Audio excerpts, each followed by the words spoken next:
Donc, aujourd'hui, nous faisons suite, comme nous faisons suite depuis 2 ans, à cette série de la lettre de Paul aux Romains. On est rendu à la séance 79, quand même. Donc, aujourd'hui, on va faire, on va faire la suite de la semaine passée. Quelle grande révélation! Ça, c'est ce qu'on dit quand on n'a pas pensé à quoi dire, on dit un petit peu n'importe quoi. Hein, Jean, ça t'arrive aussi, hein? Jamais avant. Donc, oui, la semaine passée, on a exploré l'unité de l'Église, ou l'unité dans l'Église, à travers l'image que l'apôtre Paul propose. C'est ça que j'ai voulu exposer. C'est-à-dire que Paul propose dans Romains 12 et ailleurs dans le Nouveau Testament l'image du corps humain comme étant une représentation, en tout cas qui nous donne un peu une image de ce que c'est le corps de Christ. Donc c'est pour ça que j'avais terminé en disant pour savoir comment devrait fonctionner une église, il suffit de regarder comment fonctionne notre corps. Et tout est là. Donc, l'apôtre Paul exploite énormément cette figure dans 1 Corinthiens 12 aussi, où là, il nomme des parties du corps, il en nomme plusieurs, et c'est quand même intéressant. Et on a vu la semaine passée que c'est pas la seule façon de comprendre l'Église. L'Église est vue à travers une multitude d'images.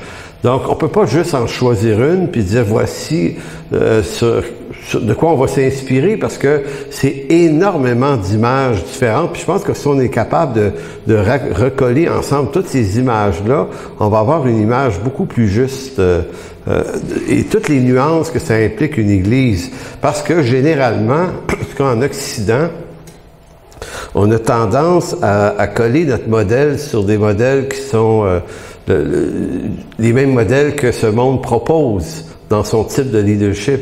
Beaucoup même de gens dans les milieux vont suivre des formations en leadership au niveau séculier, puis je suis pas en train de vous dire que c'est absolument une mauvaise idée.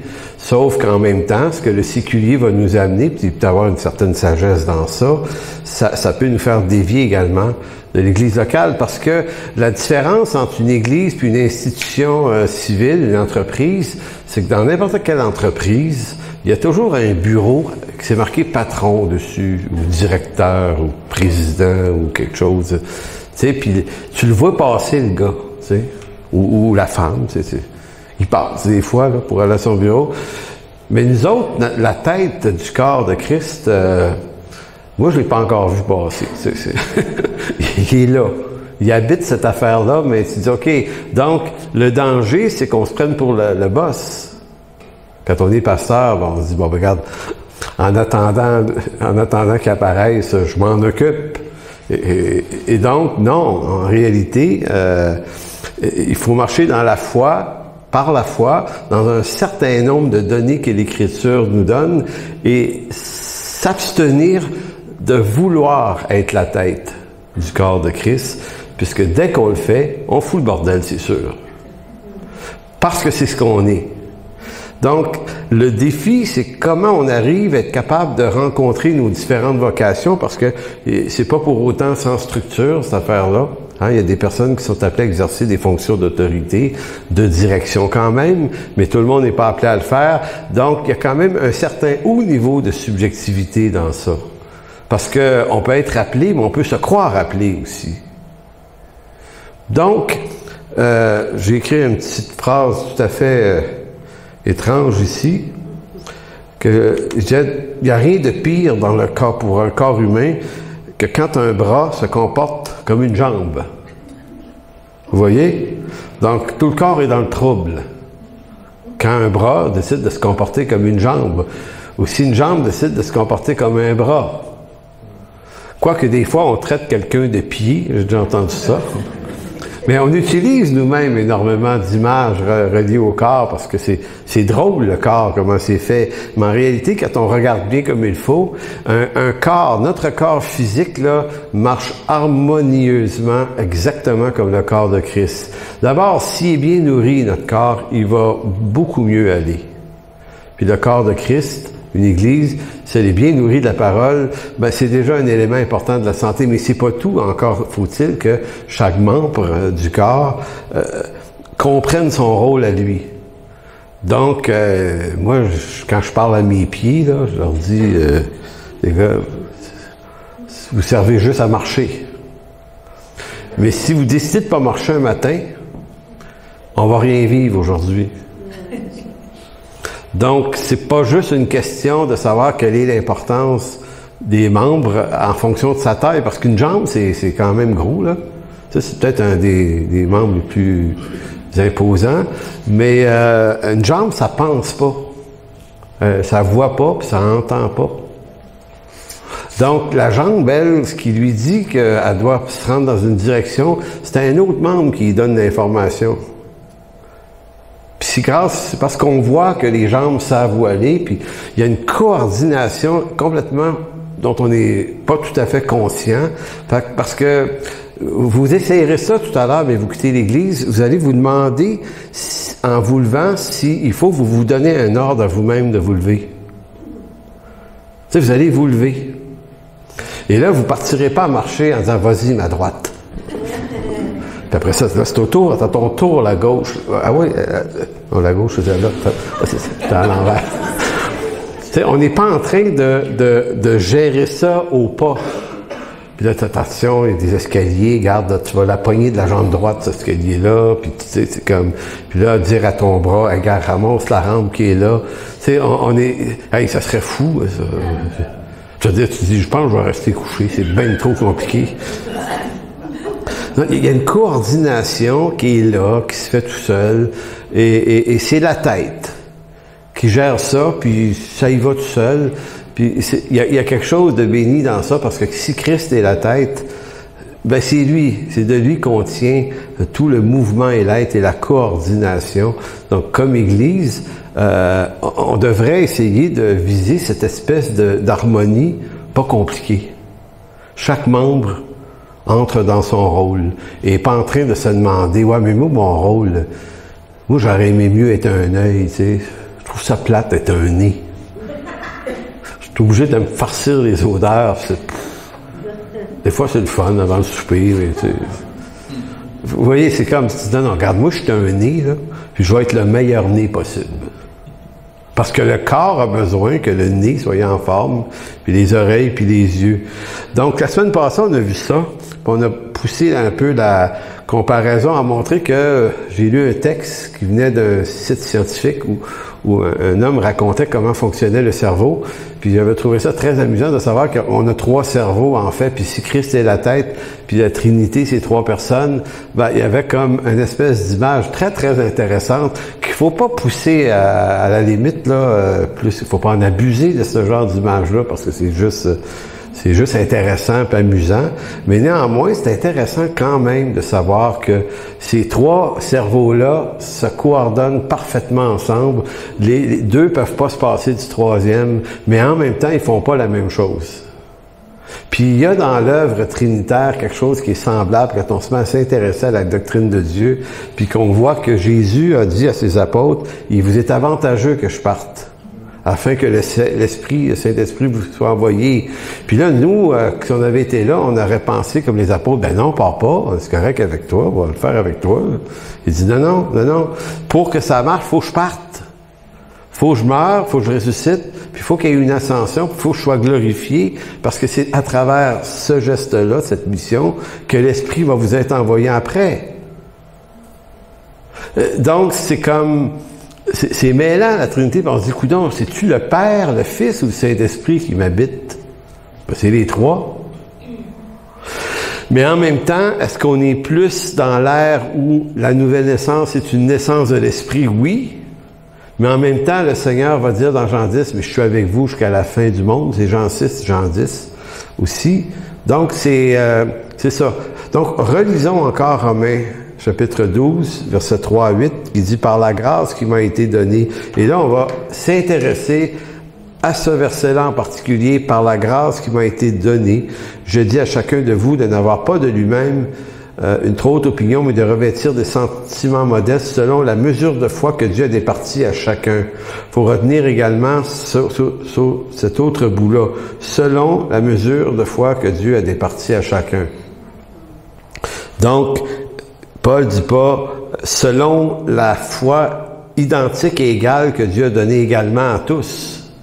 Vous sentez que Paul est en train de dire si la même grâce qui nous sauve, elle est imméritée pour tout le monde et abondante également pour tout le monde, la grâce du salut, mais la grâce de la vocation, elle est en fonction, elle est mesurée en fonction du membre que tu es. Donc, tu as été taillé par Dieu dans sa vocation, dans une vocation précise, et pas dans une autre. En d'autres mots, si tu appelais une jambe, être une jambe, mais prends-toi pas pour un bras. Ça marchera pas. Mais souvent, les troupes d'église naissent là. Verset 4, « Car nous qui sommes plusieurs membres dans un seul corps, et que tous les membres n'ont pas la même fonction. » C'est d'une clarté effrayante, là. « Ainsi, nous qui sommes plusieurs, nous formons un seul corps en Christ. Et nous sommes tous membres les uns des autres, puisque nous avons des dons différents, selon la grâce qui nous a été accordée. » Je ne lirai pas les versets 7-8, c'est pas le point aujourd'hui. Donc, puisque nous avons des dons différents, selon la grâce qui nous a été accordée. Vous l'entendez? Nous avons des dons différents selon la grâce. Est-ce que grâce ici, parce que nous, les évangéliques, on utilise le mot grâce beaucoup, mais généralement toujours comme au sens d'une faveur imméritée. Parce qu'on est sauvé par grâce, et on dirait qu'on a enfermé le mot grâce, qui est le mot charisme, charis dans le grec, mais qu'est-ce que veut dire charisme aussi? Le savez-vous? Qu'est-ce qu'un charisme? Un don ou une faveur. Donc ici, le mot grâce est davantage dans le sens de don, faveur, appel, vocation qui t'est accordé. Maintenant, c'est plus en rapport avec le pardon de tes fautes que le mot grâce est utilisé ici. Je ne sais pas si vous le voyez, mais c'est assez évident. C'est au sens que Dieu, à chacun de nous, a accordé une faveur, un don, d'être le membre, être un membre en particulier dans une assemblée. Et cette vocation-là, c'est avec ça, nous, qu'on va servir le Seigneur. Jean a reçu un don de chantre. C'est la grâce que Dieu lui fait. Et comment on sait que quelqu'un reçoit une grâce, puis on va appeler ça une grâce particulière? Ben, c'est pas compliqué. C'est que le talent, la qualité du talent s'exprime. Et il y a des évangélistes comme ça aussi. Pourquoi tout le monde n'est pas habile dans l'évangélisation? Tu sais, on est tous des témoins de Christ, on est tous capables de partager notre foi, puis on l'a tous déjà fait, mais on n'est pas tous habiles comme un évangéliste va l'être. Moi, quand je regarde des évangélistes, des évangélistes appelés, là, je suis impressionné de voir comment les portes s'ouvrent si facilement pour eux. Moi, je ne suis pas un évangéliste. Donc, pourtant, c'est pas la crainte de parler de l'Évangile qui me dérange. Moi, je suis un enseignant plutôt, mais l'évangélisation, je participais à toutes sortes d'événements d'évangélisation. Je me suis toujours trouvé un peu nono dans ça. Fait que moi, je disais, bon, quand il y a un piano, mais allez jouer du piano là, pendant que vous faites dans des séances d'évangélisation, parce que mais on vient d'un monde évangélique, je sais pas du milieu évangélique d'où vous êtes là, mais dans le monde évangélique, en tout cas au Québécois en général, on a l'impression qu'il faudrait manifester tous les charismes. Je me souviens, dans les années 2004, on avait fait un événement d'évangélisation au Saguenay, Puis on était 4-5 églises. C'était vraiment béni parce que c'est toujours béni quand plusieurs églises décident de choisir ensemble. Il y avait des églises baptistes, il y avait nous, la Bible parle, il y avait une église de frères, il y avait une assemblée de Pentecôte. En tout cas, on était une grosse gang. Puis je pense qu'on était 7-8 églises avec celle d'Alma aussi, il y en avait un peu plus loin. Puis on a eu du plaisir parce que on s'est connus plus. Puis on s'est fait des amis dans les autres églises. Mais donc, il fallait que chaque église convainque ses membres de participer. Puis c'était avec aujourd'hui l'espoir, fait que c'est du porte-à-porte. Et quand on parle de porte-à-porte, à quoi on pense? À quoi on n'a pas envie d'avoir l'air? Les témoins de Jéhovah. Fait qu'il n'y a personne qui avait une petite valise habillée en noir. C'était une joke. Hey, moi, je veux bien, mais je veux pas qu'ils me prennent pour eux autres. Bon, c'était ça l'affaire. Puis, je me souviens que dans notre église, il y avait 83 personnes qui avaient donné leur nom. On était à peu près une centaine. Il y en avait 83 qui avaient donné leur nom. Fait que celui qui organisait l'affaire, il disait « Hey, comment t'as fait pour convaincre 83 personnes de participer au camp? » J'ai dit « C'est parce que je leur ai expliqué qu'ils n'auraient pas tous à faire du porte-à-porte. » Pourquoi? Parce que c'est un corps. Donc, il y avait d'autres choses à faire. Il fallait faire bouffer ce monde-là. Ça durait une semaine. Matin, midi, soir. Il y avait des repas à faire. Il y avait toutes sortes. Il y avait du ménage, du ramassage. Il y avait de la musique. C'était une grosse affaire, là. Il y avait tellement de tâches à faire que ceux qui ont envie d'aller témoigner dans les rues, eux autres, là, ils étaient super contents, mais ils étaient bien contents de voir qu'il y avait une autre gang qui allait s'occuper à l'église de les recevoir au lunch du midi, puis s'occuper de ça, puis tout nettoyer après. Donc, il y avait une coordination, puis c'est ça qui a rendu la chose possible. Alors qu'il y avait un de mes amis pasteurs qui, lui, avait à peu près 12 personnes dans son église qui avaient donné leur nom, parce que lui, il parlait juste de faire du porte-à-porte. Puis il dit, comment t'as fait? Ben, j'ai dit, c'est parce que tu t'y es mal pris. Tout le monde n'est pas appelé à faire du porte-à-porte, mais peut-être que comme un corps, on est tous capables de se trouver quelque chose. Parce que je trouvais ça inconfortable de pousser des gens à faire quelque chose qui c'est pas leur appel. Il y en a-tu qui n'ont pas envie de faire ça, du porte-à-porte? Levez la main. Moi, je lève la main, là, moi-même. C'est pas à cause des témoins de Jéhovah, c'est parce que je suis pas bien dans ça. Il y en a qui disent, ouais, mais t'as-tu peur de ta réputation? Non! Moi, je suis sur Facebook Live à toutes les semaines. La réputation là-dessus est faite depuis longtemps. C'est pas ça, c'est juste que je l'ai pas, cette affaire-là. Tu sais, tu parles aux gens, tu dis, bon, OK, tu connais-tu Jésus? Ah non, tu connais pas Jésus? Bref, savoir de Jésus. OK, excuse. Tu sais, c'est comme, tu sais, quand tu l'as pas. Fait qu'à un moment donné, je me dis, oui, mais je sais pourquoi je l'ai pas. C'est pas parce que je suis paresseux et charnel, c'est parce que je l'ai pas reçu. Ce charisme. Maintenant, j'ai quand même souvent témoigné, mais moi, ça arrive toujours d'une autre façon. C'est des portes. Moi, il faut que Dieu ouvre la porte. Fait que je dis au Seigneur, ouvre la porte. C'est tout. J'ai envie de vous conter une anecdote. Ça s'est passé chez... Peux-tu compter ça, France? La belle-mère de ton frère, te souviens-tu? Oh, oui, la belle-mère de ton frère. Tu peux compter ça?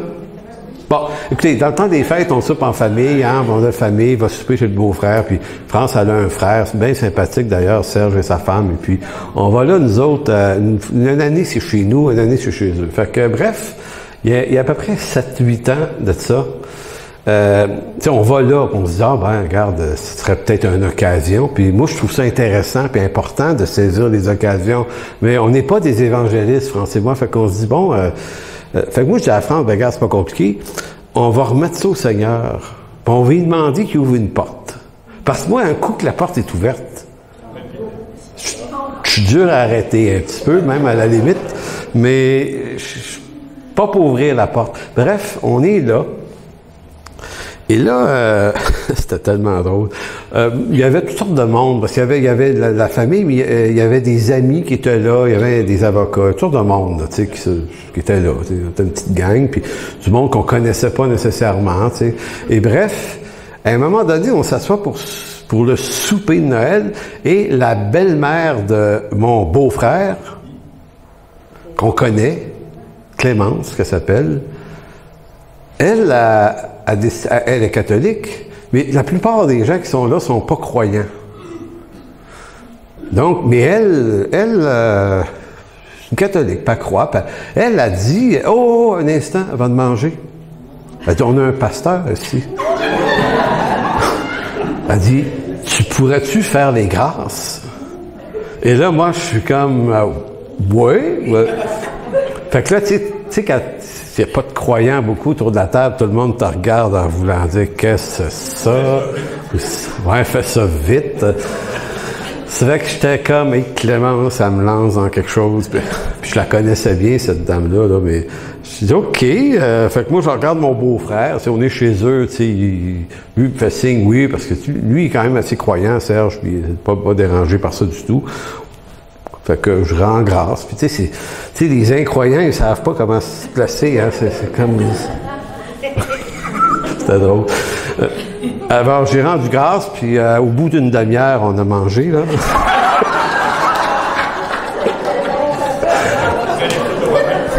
On va prendre une petite gorgée pour celle-là. Non, sérieusement, ça n'a pas été bien long. Mais là, le souper commence, puis il s'est installé comme quelque chose. Puis là, il y avait toutes sortes de choses qui se disaient. Puis au bout de quelques minutes, Clémence, elle revient à la charge. Et là, elle dit devant tout le monde, elle dit, moi là, elle dit, je suis intriguée. Elle dit, moi, je suis catholique, je vais à la messe, blabla. Mais elle dit, Réal, puis France, vous autres, vous êtes protestants. Elle dit, explique-nous donc ce que c'est être un protestant. Et là, il y a quelqu'un qui essaie d'intervenir pour dire, ah, mais là, on n'est pas pour ça, là, c'est Noël. Là, justement, c'est Noël, là, c'est la fête de Jésus, c'est le temps de se parler de ça. Elle Clémence, elle occupe de l'espace, elle. Fait que là, c'est tellement affirmatif son affaire que tout le monde, OK, fait que là, j'explique une coupe d'affaires, là, que je commence. Puis tu sais, même moi, j'étais hey boy, OK? Et là, je me souviens même pas ce que j'ai dit, mais je me souviens qu'au bout d'une demi-heure à peu près, que ça jasait de ça, puis c'était bien cool comme discussion, puis même les gens trouvaient pas ça inintéressant, puis il y avait des questions. À un moment donné, Clémence revient une troisième fois à la charge, puis elle dit, bon, elle dit à sa fille qui était là, elle dit, écoute-moi bien, elle dit là, elle dit, moi, je vais mourir un jour, là. Elle dit, je veux que ce soit lui qui fasse mes funérailles. Elle dit, puis là, c'était pas une joke. Elle dit, tu veux-tu faire mes funérailles? Tu viendrais-tu? Je dis, oui, je vais y aller. Puis là, elle dit, ben, c'est ça. Elle dit, c'est réglé, tu vas faire mes funérailles. Fait que je me souviens encore, quand on est parti de là, ce soir-là, hein, on disait, waouh, Seigneur, c'est quand même quelque chose. Fait que moi, ça ressemble à ça, mon évangélisation. C'est quelqu'un qui défonce la porte, puis moi, je peux rentrer après. Puis d'ailleurs, on l'a revu il n'y a pas tellement longtemps. Oui, le 2 ans. Puis quand elle nous a revus, elle dit, j'ai pas oublié, hein. C'est toi qui vas faire mes funérailles ici. Pas de problème, on va faire ça. Donc, tout ça pour dire que, en tout cas, c'était pour dire que c'est intéressant de respecter les charismes. Trouver à la fois le sien, puis avoir l'humilité de servir Dieu avec ce charisme. Et ça n'a pas besoin d'être une grosse affaire, ça peut être un peu plus petit, mais soyons juste capables de rentrer dans ça d'abord. Et c'est sûr que quand on est fidèle dans les petites choses, ben Dieu nous en confie les plus grandes après. Donc, faut pas convoiter dans ça, faut servir. D'une part, il y a ça, mais c'est aussi comment on apprend à honorer le charisme de l'autre qui est là aussi, dans le corps de Christ où on est. Donc, quel est l'espace qu'on laisse pour le charisme des autres? Et il y a quelque chose de très harmonieux. Donc, c'est pour ça qu'au verset 3, l'apôtre commence, verset 3 de Romains 12, il commence en disant « par la grâce ». Du mot charisme. Donc ici, on doit comprendre qu'il ne parle pas de la grâce au sens du salut, mais la grâce au sens du charisme. Par la grâce qui m'a été donnée, je dis à chacun. Dans 1 Corinthiens 1,10, en 1 Corinthiens 1,10, c'est toujours l'apôtre Paul. Paul répète à peu près la même phrase, et on va lire le texte plus complètement tout à l'heure. Dans 1 Corinthiens 1,10, pas 1,10, pardon, c'est 3,10. C'est dans sa vocation à lui. Donc, c'est pour ça qu'on comprend que de la façon qu'il utilise le mot charisme, grâce, c'est vraiment dans le sens vocationnel. Donc, 1 Corinthiens 3,10, il dit « Selon la grâce de Dieu qui m'a été donnée, j'ai posé le fondement comme un sage architecte. » Pourquoi je dis que c'est un charisme particulier ici? Parce qu'il ne dit pas « Selon la grâce de Dieu qui m'a été donnée, je vous demande de vous repentir. » Tu sais, amener cette grâce-là comme vers le message, la rédemption, du salut et du pardon. Non, il colle ce don de grâce qui lui est donné par rapport au fondement qu'il avait à poser. Donc, c'est comme s'il disait, moi, là, si je suis apôtre, c'est parce que j'ai reçu ce charisme-là. C'est tout.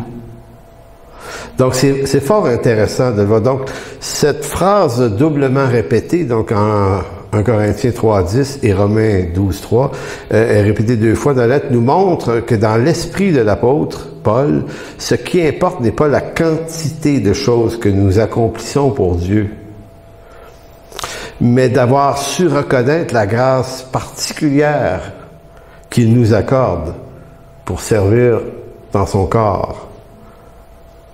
Dans le Nouveau Testament, le mot charis, grâce, ne veut pas expressément toujours dire grâce du pardon, grâce du salut, mais dans son sens plus large, le mot grâce veut dire une faveur. Donc, si c'est une faveur imméritée que d'être sauvé, c'est aussi une faveur imméritée d'être appelé. L'appel de Dieu est aussi une faveur imméritée, mais à la différence de la grâce du salut, cette grâce est accordée selon une mesure différente de l'un à l'autre. La grâce du salut, elle est accordée également pour tous ceux qui sont sauvés, mais la grâce vocationnelle, elle est différente, elle n'est pas égale. C'est pour ça que si je relis le verset 3 de Romains 12, ça s'entend bien, par la grâce qui m'a été donnée, je dis à chacun de vous de n'avoir pas une trop haute opinion de lui-même, mais de revêtir des sentiments modestes. Et les sentiments modestes, ils précisent la mesure, selon la mesure de foi que Dieu a départie à chacun. Selon la mesure de foi que Dieu a départie à chacun. Donc, c'est comme si ça voulait dire que dans le charisme que je reçois, j'ai la mesure de foi qu'il faut pour l'exercice. Et attention, ça nous invite pas à la paresse et au laisser aller au sens de dire, moi j'ai reçu le don de charisme, j'ai pas besoin de l'apprendre puis de le perfectionner. Non, parce que dans Éphésiens chapitre 4, verset 11, 12, 13, Dieu a donné des dons aussi à l'Église pour le perfectionnement du corps. Donc, c'est pas parce que j'aurais, un charisme, un don, un appel d'enseignant, que je dois pas pour autant me mettre sous des docteurs. Je dois m'exposer à des docteurs beaucoup plus savants que moi pour apprendre à bien dispenser. Donc, tu sais, je peux pas dire, ouais, mais moi j'ai le don, pas besoin de m'exposer à n'importe qui. Ça, c'est de l'orgueil. Donc, un don, ça se perfectionne. Mais si tu as ce don-là puis tu le perfectionnes, c'est sûr que tu vas être bon. Parce que tu as reçu la foi nécessaire à son exercice. Dans la version Sommaire, c'est écrit « Chacun selon la part que Dieu lui a donnée pour son œuvre régie par la foi. » C'est intéressant. Chacun selon la part que Dieu lui a donnée dans son œuvre régie par la foi. Donc, tous ces textes-là, ce qu'ils nous apprennent, ce qui nous amène à comprendre, ça nous amène à comprendre pourquoi beaucoup d'églises vont traverser, peut-être malheureusement ou inutilement, des tempêtes. Ceux qui occupent des postes importants, que ce soit pasteur, ancien, diacre et compagnie, peut-être qu'ils ne sont pas appelés à faire ça. Tu sais, peut-être que quand un ancien ou un pasteur n'est pas du tout habile, ben, il devrait laisser sa place à quelqu'un d'habile. En d'autres mots, c'est le type d'humilité à laquelle on est invité. Pas vouloir absolument la position et la fonction, mais vouloir servir Dieu et se dire, OK, c'est pas mon appel. Je le vois que c'est pas mon appel. C'est pas ma vocation. Pourquoi? Parce que je fous le trouble quand je fais ça. Donc, quand on n'est pas appelé à faire une chose, selon la grâce et la foi, mesure de foi que Dieu nous donne, on risque de créer plus de confusion que de bénédiction. Donc, ça ne signifie pas qu'on est méchant. Ça signifie juste qu'on n'est pas au bon endroit. Et si on connaissait le bon endroit, ben là, on pourrait avoir une qualité de service beaucoup plus grande. Vous savez, il y a plusieurs années de ça, j'avais été invité dans une église quelconque à prêcher, puis le pasteur là-bas, il faisait tout, sauf prêcher ce dimanche-là. Mais il présidait la rencontre, il dirigeait les chants, puis il faisait les annonces, puis il a prié pour l'offrande, puis bon, il n'a pas prêché, puis finalement, à la fin de la célébration, il me fait venir dans son bureau, puis je vois qu'il comptait l'argent lui-même pour le dépôt. Ben ouais. Puis là, il me signe un chèque pour me faire un don. Puis j'étais comme très mal à l'aise. Puis là, je lui dis, il me semble que tu n'es pas supposé te toucher à l'argent, toi. Oh, mais il dit, il n'y a personne qui sait faire ça ici. Ben moi, je dis, apprends-leur, parce que ici, dans notre église, les anciens ne touchent pas à l'argent. On a des décrets ici, là. On ne sait pas qui donne pas, puis on ne touche pas à l'argent. On veut pas être dans ce conflit d'intérêts d'aucune façon. Tu sais, ce que ça veut dire, ça veut dire qu'on accorde de l'intérêt à ceux qui, au milieu de nous, ont reçu cette vocation-là, et il faut apprendre à faire confiance dans la vie. C'est ça qu'on fait. Donc, il faut qu'il y ait des rapports justes de confiance et de reconnaissance. Mais écoutez, combien de fois ça se voit, je sais pas, au Québec en particulier, des pasteurs qui font tout. Mais tellement tout qu'à un moment donné, tu sais, et donc, s'il n'y a pas de mécanisme qui le surveille lui, tu sais, puis là, s'il dit, ouais, mais moi, je suis l'autorité, soumettez-vous, puis faites-moi confiance, puis tu commences à jouer dans ça, je veux dire, moi, toutes les églises que je connais qui ont joué de cette façon-là, le match, ils vont finir par rencontrer un mur un jour ou l'autre. Tu sais, de la même façon que, je vous dis, on peut pas attirer tout le monde dans une campagne d'évangélisation. Tu sais, on doit dire, il y a nos évangélistes, que ça va être quelque chose pour eux autres. Si eux, il y a une grosse campagne, c'est eux qu'on va encourager à être là. Nous, on peut être là autrement, mais pas en tant qu'évangélistes. C'est la même chose pour les missionnaire. Vous vous souvenez, dans le temps qu'on était dans le mouvement Greater Grace aux États-Unis, eux autres, tout le monde était missionnaire. Tout le monde était missionnaire.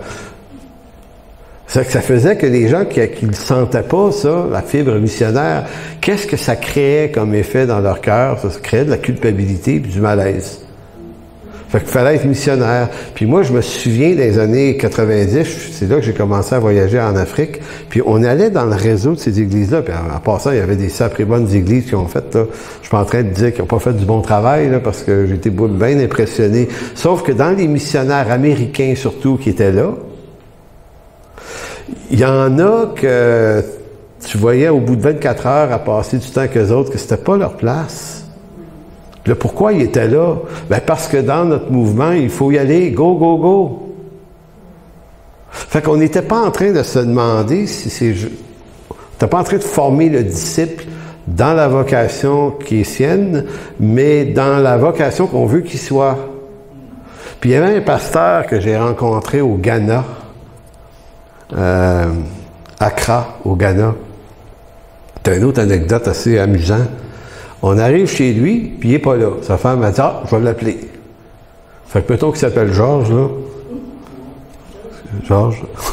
Elle dit, OK, Georges, elle dit, les Canadiens sont arrivés. Elle dit ça en anglais, évidemment. Fait que raccroche, elle dit, Georges s'en vient, puis là, je sais pas, quelqu'un dit, il est où, genre, il était où, genre? Il dit, il est au American Club. Le quoi?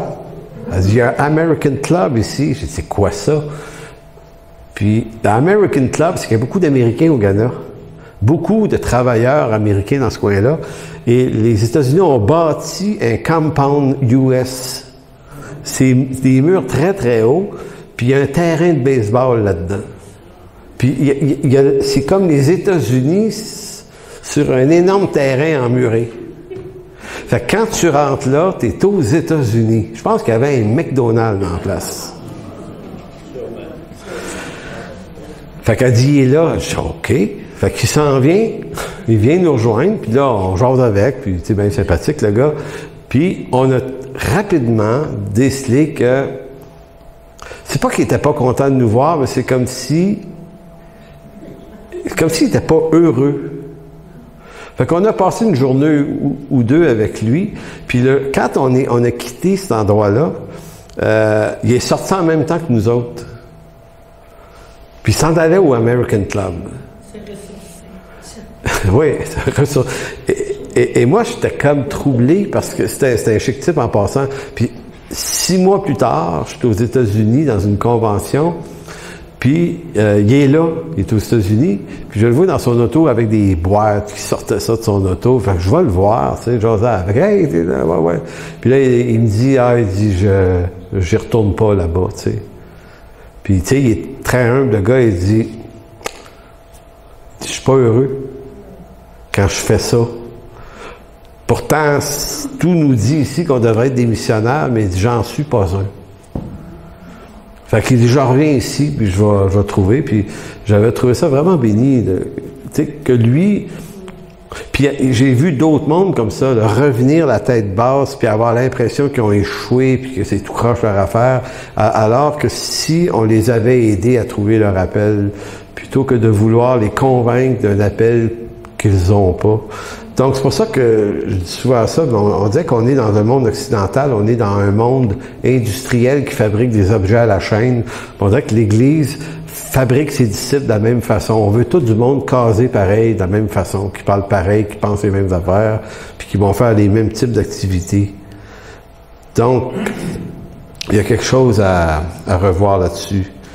L'humilité, c'est marcher en obéissance. Tu sais, l'humilité, c'est pas disparaître, c'est pas de la plaventrisme, c'est pas de l'inaction, c'est pas du silence. L'humilité. L'humilité, c'est une simple obéissance à la grâce et à la foi du charisme que Dieu nous accorde, par lequel on choisit de servir Dieu de cette façon-là. Tu sais, on le voit bien, là, quand une personne est dans son appel, les choses s'organisent bien. Tu sais, je suis pas en train de dire qu'on n'a pas de problème, puis qu'il n'y a pas de défis, puis que des fois, on se perd pas dans ça. Là. C'est jamais simple, la vie. Mais à tout le moins, il y a quelque chose de bien qui se passe. Si chacun connaît la part de la grâce qui lui est accordée et marche dans cette obéissance, en ne cherchant pas à marcher dans une part qui n'est pas la sienne, et si on apprend à faire ça en communauté, ben, l'unité de l'Église, elle est atteinte beaucoup plus facilement sans être forcée. Donc, c'est pas une unité dans le tout pareil, en disant on va tellement tout être pareil, penser tout pareil, que notre unité va être fondée sur, j'appelle ça l'uniformité, là.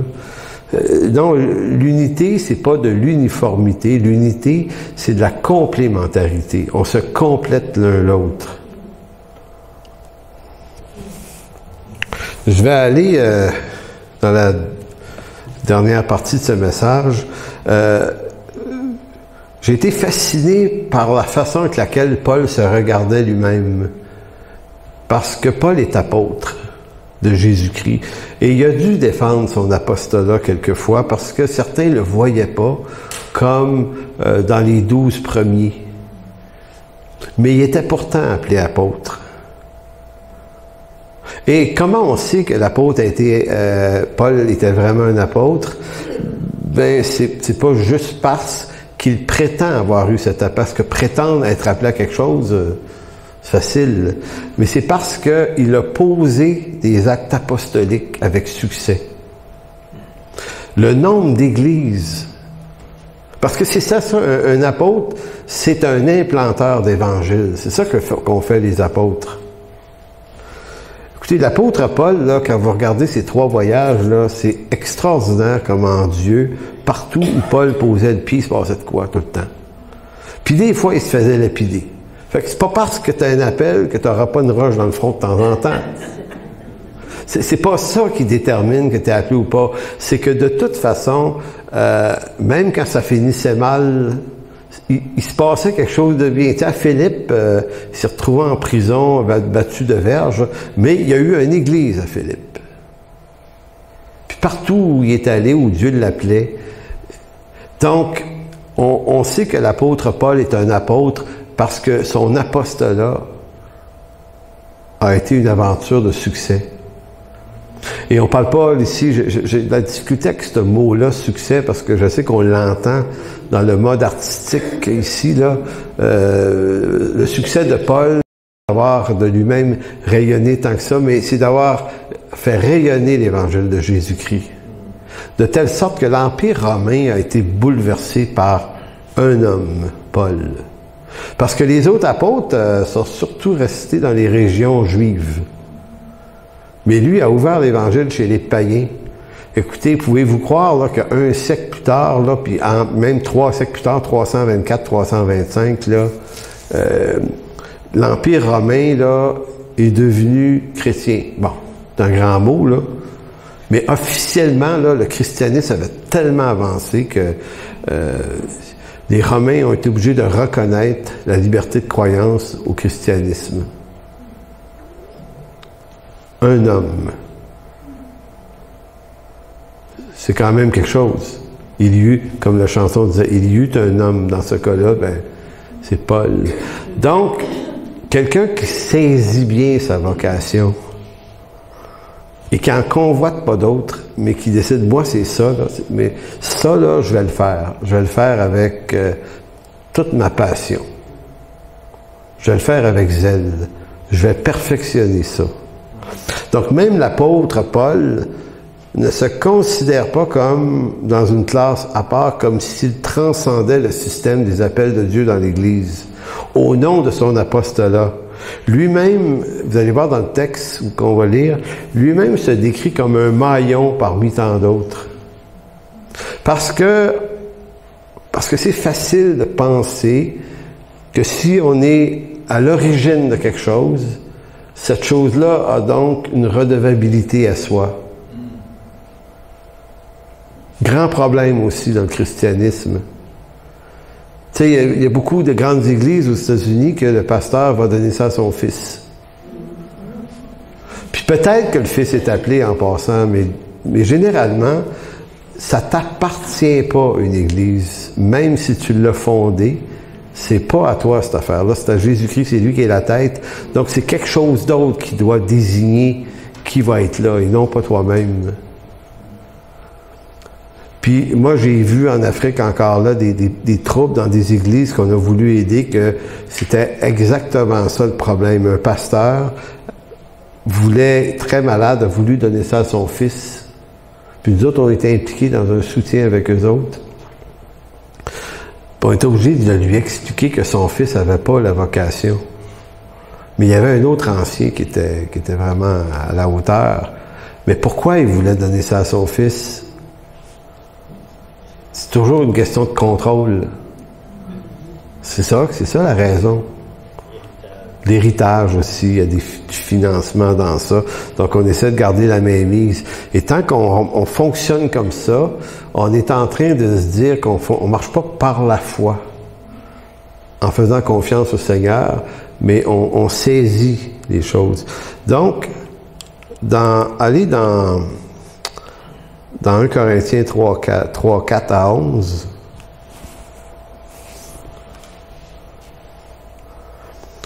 et vous allez voir à quel point, moi je connais bien cette lettre-là, mais dans le contexte des vocations et de l'humilité qui est nécessaire, ça m'a beaucoup frappé cette semaine. Il va dire, quand l'un dit « Je suis de Paul » et un autre « Moi d'Apollos », n'êtes-vous pas des hommes? Tu sais, c'est un reproche évident en voulant dire, vous êtes dans une vision humaine de l'appareil qu'est l'Église. Qu'est-ce donc qu'Apollos et qu'est-ce que Paul? Et remarquez que Paul ne dit pas, moi je suis quand même plus important qu'Apollos. Il aurait pu plaider, Paul, il aurait pu dire, ouais, mais moi je suis un apôtre. Apollos, c'est un bon gars, mais il est venu après. Puis moi, le Seigneur m'est apparu.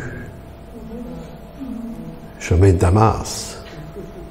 La fois où je suis tombé à terre, je ne suis pas tombé en bas d'un cheval. Je suis quand même tombé. Le Seigneur m'a parlé. Puis Paul va dire ailleurs, j'ai pas eu besoin de la chair et le sang pour cette révélation-là. Je la tiens de Jésus-Christ. Fait que Paul, c'est quand même pas n'importe qui là, dans tout le segment du développement de l'Église primitive. Écoutez, c'est une colonne parmi les colonnes. Là. Et là, quand il se décrit lui-même dans cet appareil-là, il veut dire qu'est-ce qu'Apollos et qu'est-ce que Paul? Des serviteurs. Je ne sais pas si le mot grec, c'est doulos ici, là, pour esclave, mais je n'ai pas vérifié, mais des serviteurs par le moyen desquels vous avez cru, selon, écoutez comment c'est dit, selon que le Seigneur l'a donné à chacun. C'est comme s'il disait, il a donné à Apollos quelque chose, puis il m'a donné à moi quelque chose. Et si ça a fonctionné, c'est pas à cause de moi, c'est pas à cause de Paul, d'Apollos, c'est à cause du Seigneur et de ce qu'il nous a donné à chacun d'entre nous. Donc, c'est pas comme si Paul disait, on n'a rien fait. On a fait quelque chose, mais selon la grâce qui nous a été accordée. Verset 6, j'ai planté.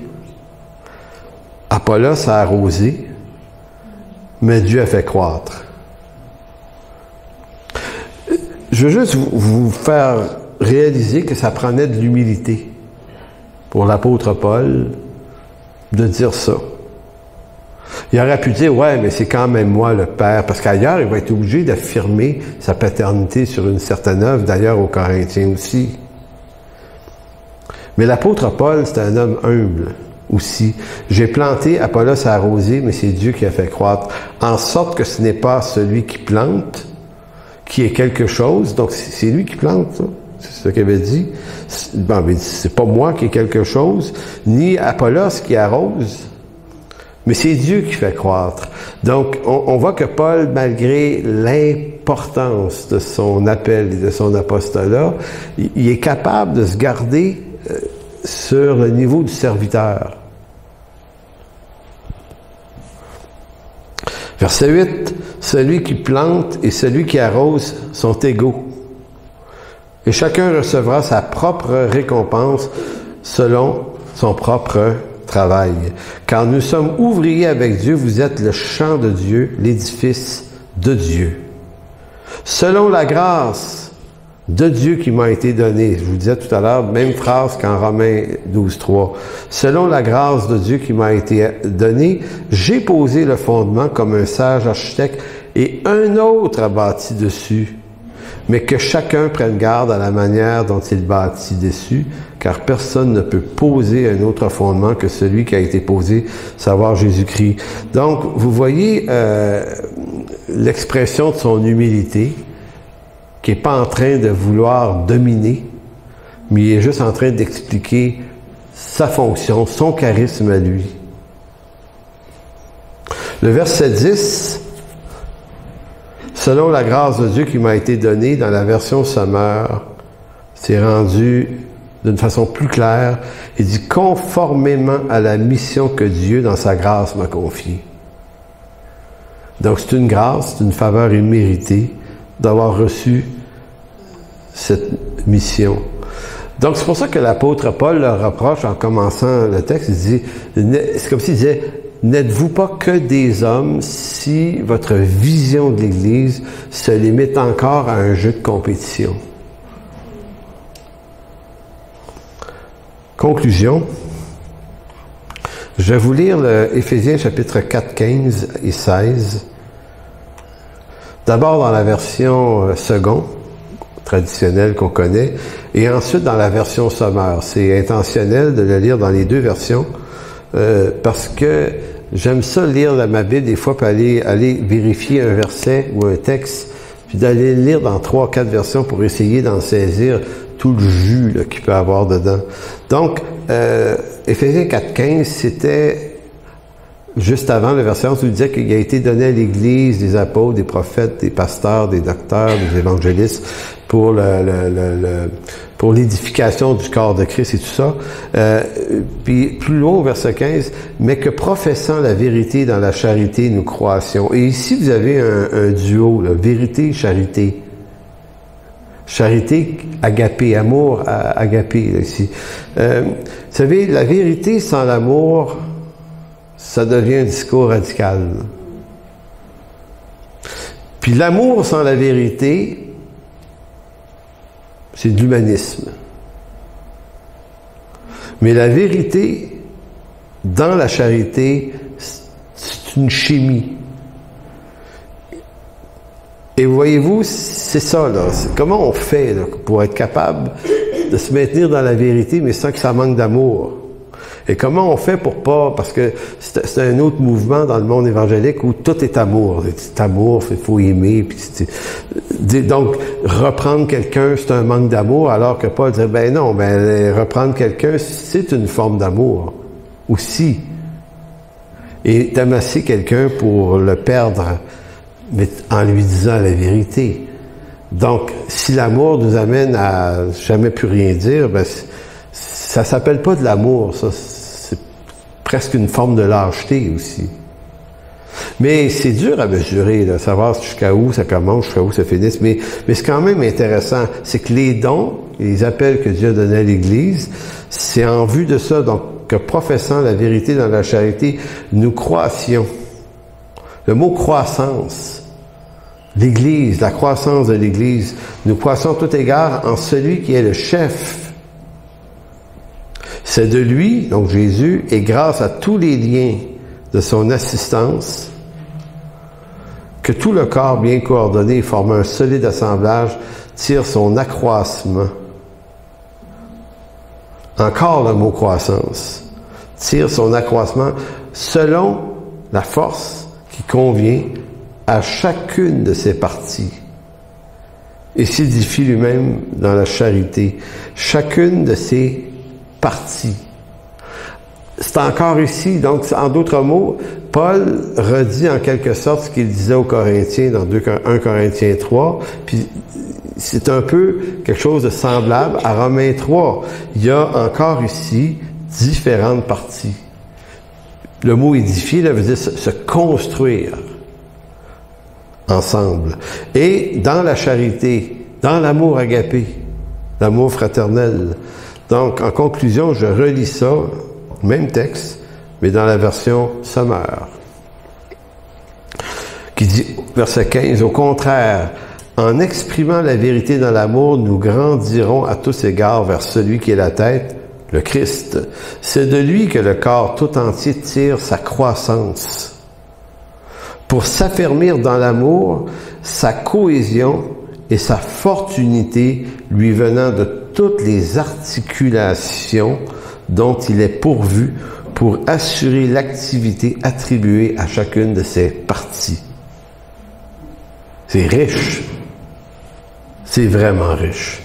Donc, comme Église locale, souhaitons-nous cette forme de maturité qui est facile à expliquer, là.